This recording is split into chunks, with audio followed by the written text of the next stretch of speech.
draws me in, I have no choice. As I rise through the air, your echo grows. I see time stand still as I'm watching the world below. I can hear you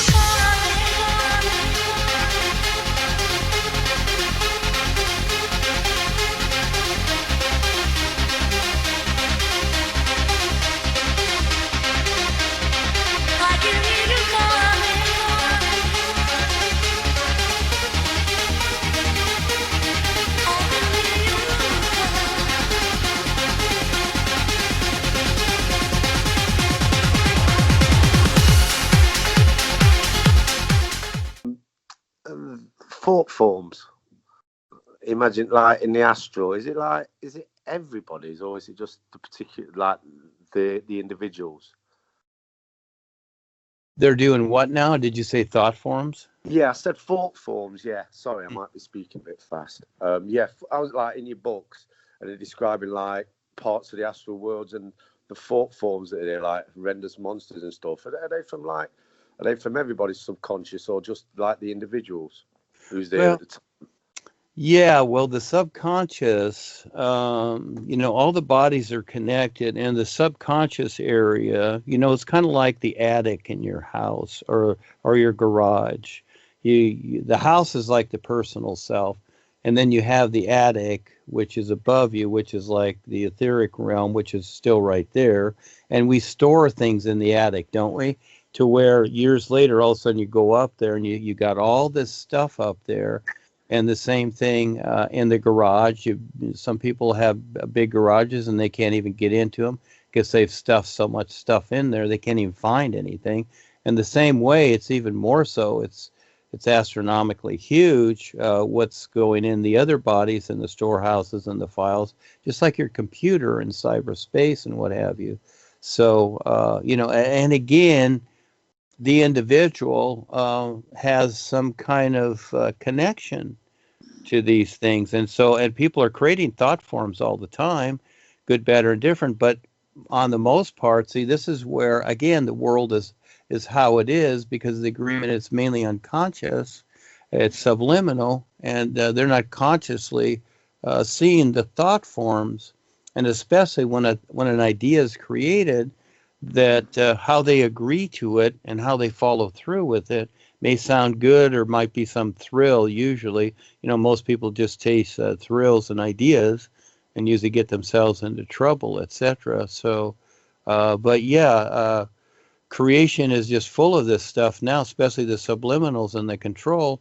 This is where creation is imploding upon itself. There's a darkness through creation that keeps growing because of the agreement, and people don't see it. Yeah, until it's all black, and then you don't see nothing. Very real.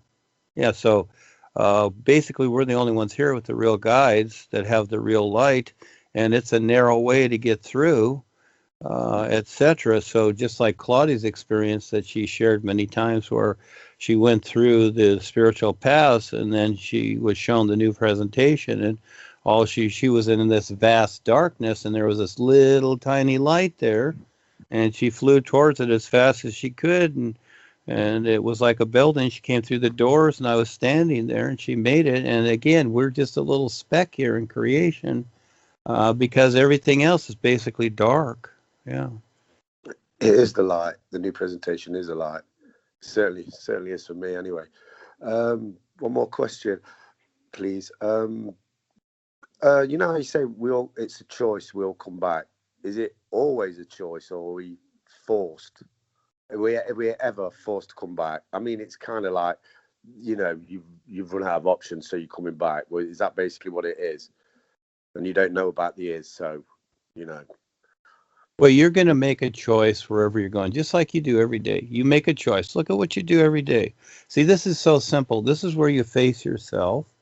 And yeah, it's scary because we're all scary. So again, you face yourself and you just see what you're doing. You make the choice.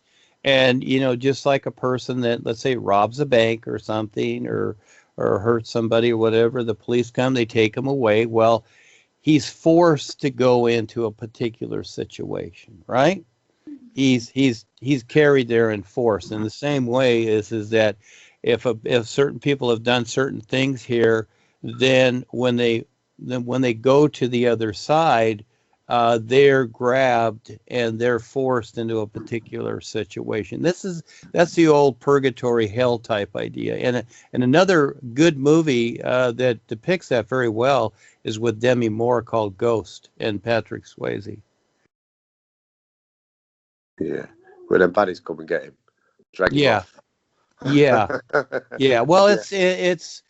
it's not that dramatic. That's Hollywood, but that gives you the idea. But Yeah. other than that, you just live your life like you and your parents and whatever. You're making your choices. So when you go to the other side, it's not that you really go to the other side. It's just you drop the physical body.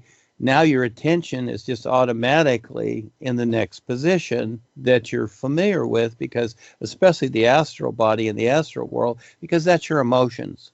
Most people are basically physical astral, and then you've got the literal world, which is more mental, but it's all creation. And so all of a sudden you're there, and all of a sudden it's like, okay, wow, I'm here. I left that body. Now, again, you decide what you're going to do. So if the authorities aren't after you somewhere, because they have, excuse me, they have authorities in the astral worlds too, all through creation.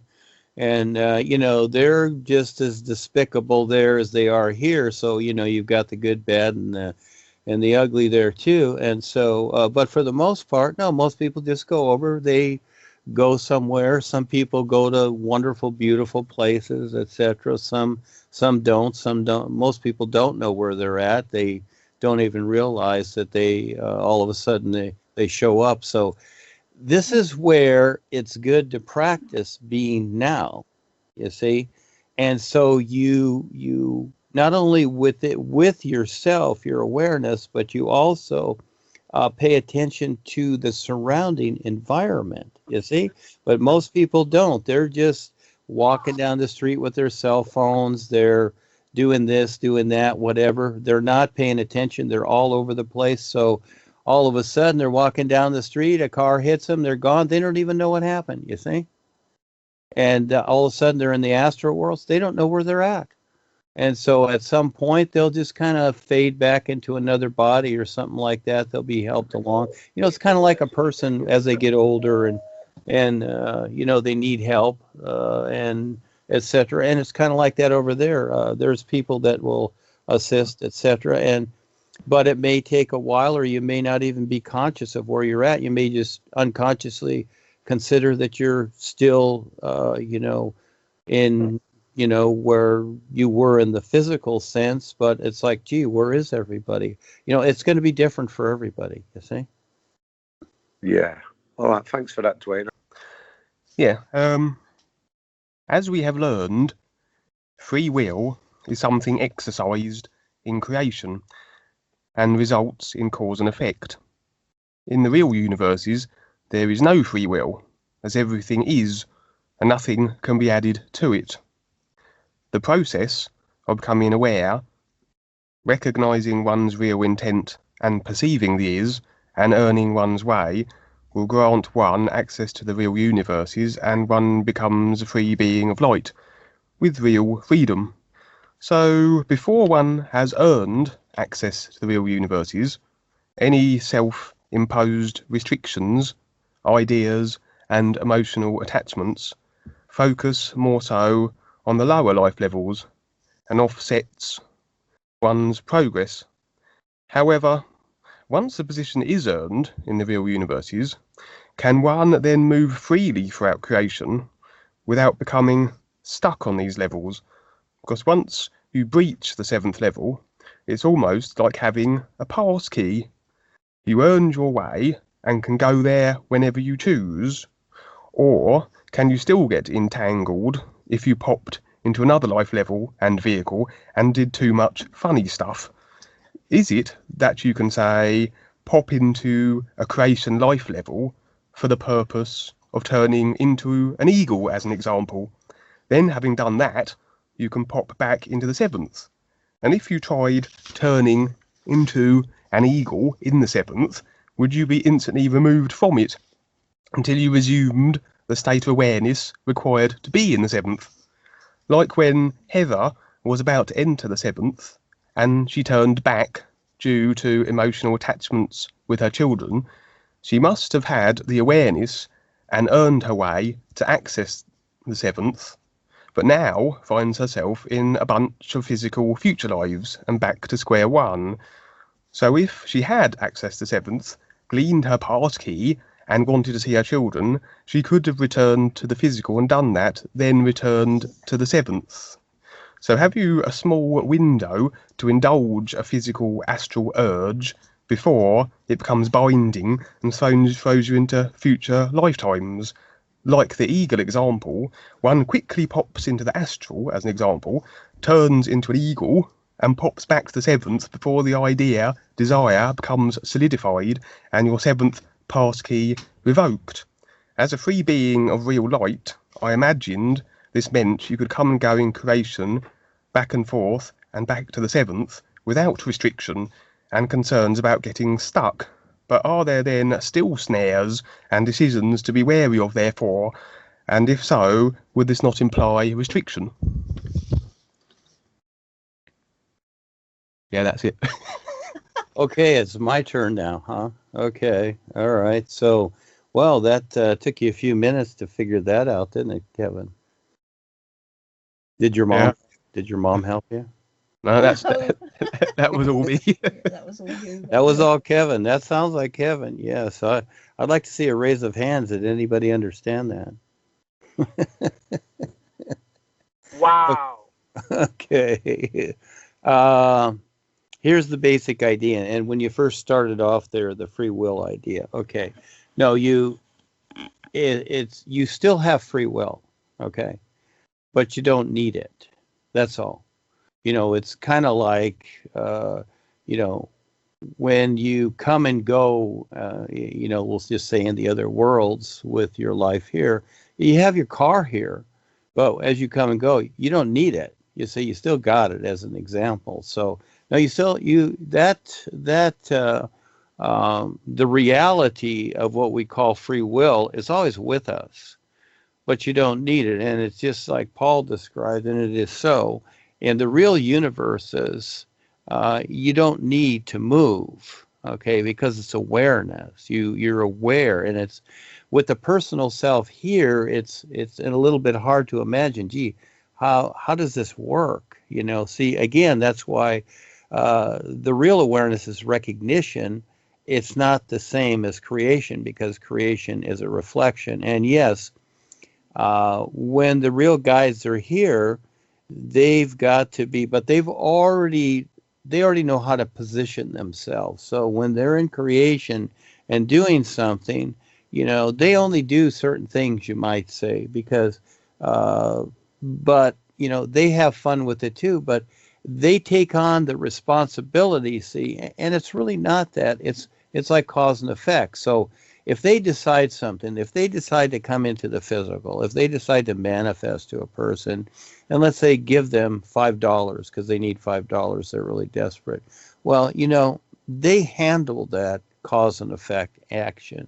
They know how to handle that, okay? So, and yes, referring to Heather, she made a choice. Yes, she, because of her heart, sincerity, and her experience, and her focus and everything, yes, she was able to, she had the right and the privilege to gain access, etc. Because, see, it's not that you can't, it's just that because of the encumbrances of the individual, really what it is, you don't allow yourself. You see, you really don't allow yourself. So if you're restricted, you're restricted. You've decided that yourself. No one's restricting you. Just like here in life and anywhere, we can all do whatever we want. There's nothing restricting us. The laws that are made, the Constitution, and all these things that we experience, etc. These are just mind ideas, okay, that people agree to. But really, there's no restrictions to anything. And so through this documentation and these ideas that have been created, the controllers have gotten people to agree. So people think that there are restrictions when realistically there's no restrictions to anything anywhere. You can do whatever you want, but at the same time, yeah, you can do whatever you want, but at the same time, you have to deal with your choice because again, it's cause and effect is what it is.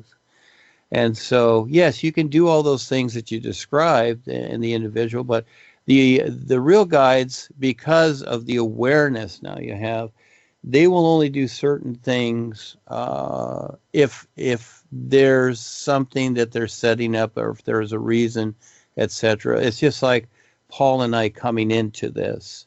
And so they will do a whole lot in creation to build and set things up. I've seen so many things, and others have too on the real side. And just like the Vessel Project and whatever, many people have seen it on the real side because it's already built. They do it. They do it, and they take on that management of that reality because the idea is to create something for people because they need to be a step at a time, be educated into understanding because this is a big leap, you know. Again, most people equate it to some kind of spiritual path or religion or belief or God or whatever. It's none of those things. All those things are in creation.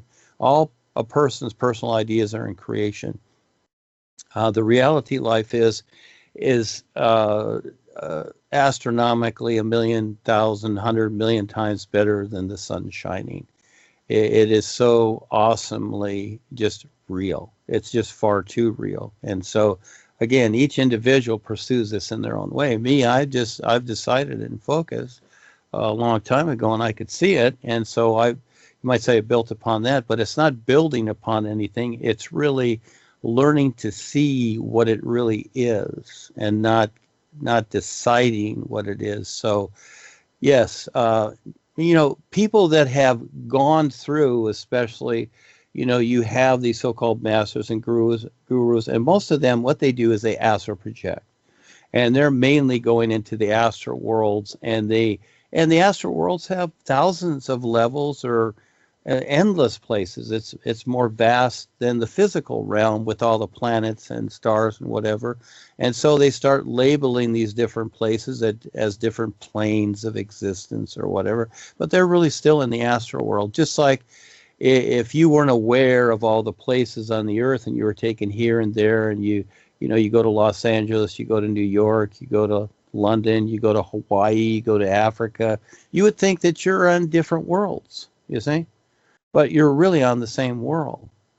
And so for the most part, these people, they become, as you look at the spiritual paths and religions and all these things, you can see how encumbered they've become because they've become self-convinced. So to get through all of that and to be able to, recognize, and that's really what it is. It's a recognition.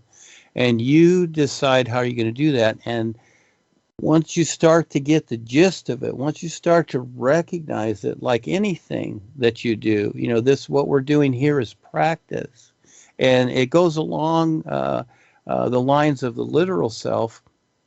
But then at a certain point, once you've utilized that literal self, it's kind of like driving your car down the road in a convertible, and all of a sudden at some point, you just get up and you fly out of the car. You don't need the car anymore. See, you don't need your mind anymore because you are awareness. And so the first step is recognizing that. But coming back in and doing these things, the real guides will only do it for a reason.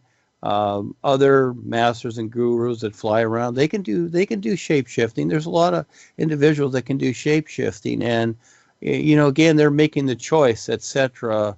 How that comes out. So for the most part, they will be the effect of that. Yeah, you can get trapped in that. And a lot of people think shifting is a big deal.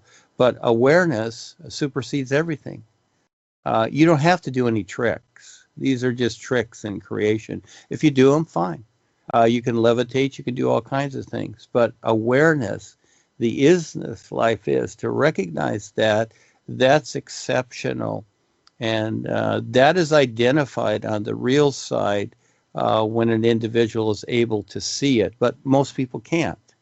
They really can't see it, even what I'm presenting here. That's why there's only a very few here, because again, the references that I'm creating, most people can't relate to it because they're looking for something that fits their lifestyle. And all the years that I was out doing public lectures, I saw that. Most people were coming really to verify their own so-called made-up truth.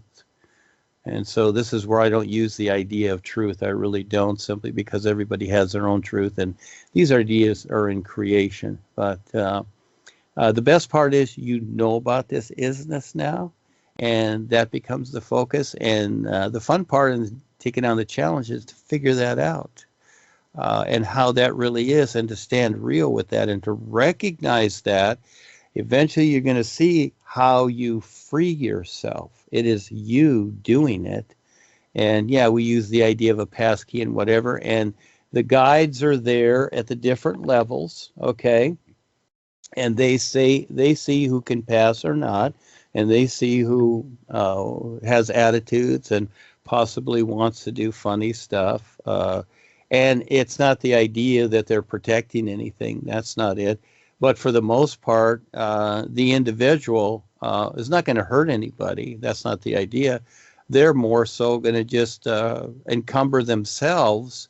And so, the confrontation is there to, to better adjust so that they're able to handle a position to where they're not restricted. This becomes very interesting how this works, but it's learning to see how it is, recognize it, and what I call perceiving. It's kind of like reading the reality, like you would read a book, but there's no language. You see, it's learning to read this reality, and it's invisible. The true and real universes are invisible.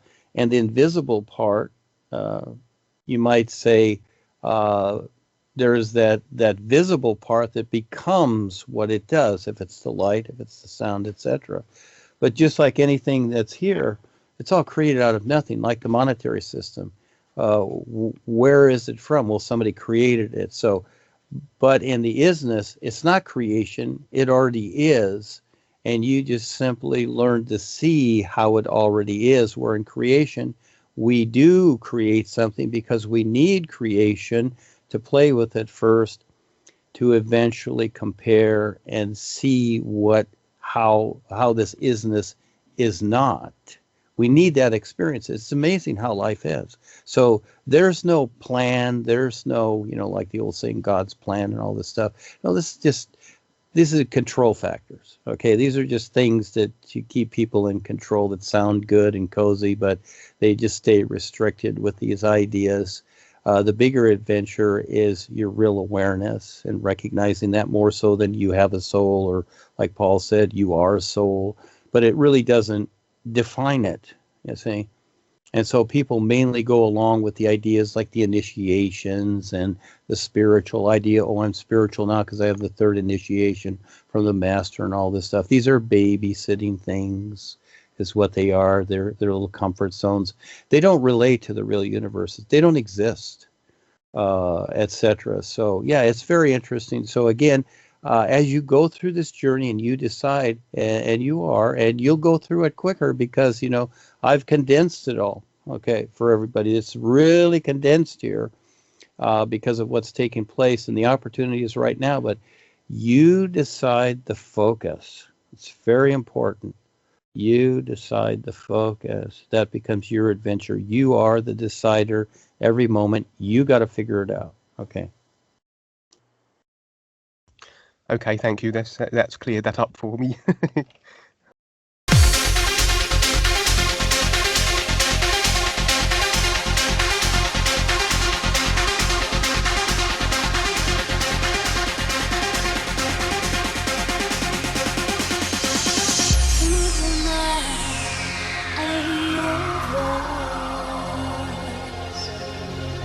Draws me in, I have no choice. As I through the air, your echo grows. I see time stand still as I